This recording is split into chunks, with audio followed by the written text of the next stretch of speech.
La question du jour est: comment ne pas se laisser détruire par son ado? Indifférence, chantage, mal-être, drogue, aucune communication. La réponse est: la relation parent-ado n'est pas toujours simple, on le sait. Surtout en cette période de grands changements énergétiques mondiaux. Il y a effectivement de grands changements qui sont intervenus depuis 2012 sur l'énergie de la planète. La raison principale d'une crise d'identité est liée au fait que le parent n'accepte pas que son enfant soit différent de ses propres valeurs. Et oui, parents, une grande partie de la solution se trouve en vous. Lorsque vous cherchez à faire entrer votre enfant dans un moule qui ne lui convient pas, il se braque et ne se sent pas aimé. Je rappelle que la principale preuve d'amour est d'accepter l'autre tel qu'il est. Apprenez donc, dans un premier temps, à accepter sa façon d'être, qui n'est qu'une preuve de son mal-être. Voici quelques conseils. Aimez-le tel qu'il est.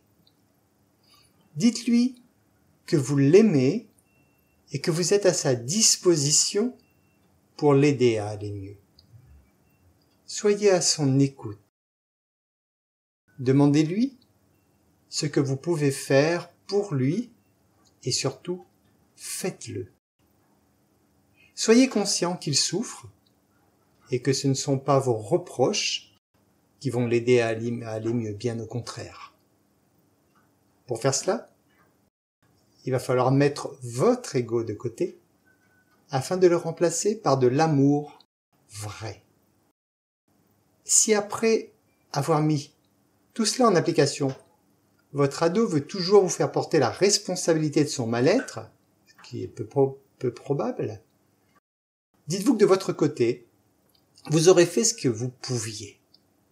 C'est maintenant à son tour de se responsabiliser. Rappelez-vous qu'il existe un libre arbitre chez chaque être humain et quel que soit ce que vous puissiez faire, votre ado sera toujours en mesure de percevoir de façon positive ou négative.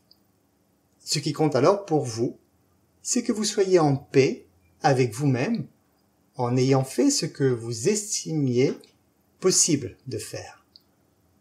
S'il décide de continuer à avoir mal, vous ne pouvez rien y faire, à part l'aimer tel qu'il est. Les gens pensent à tort qu'ils sont responsables du bonheur ou du malheur des autres. Mais c'est complètement faux, à cause du fameux libre arbitre de l'être humain. À chaque fois qu'une situation vous fait souffrir, je vous conseille d'utiliser le médicament universel à toute souffrance.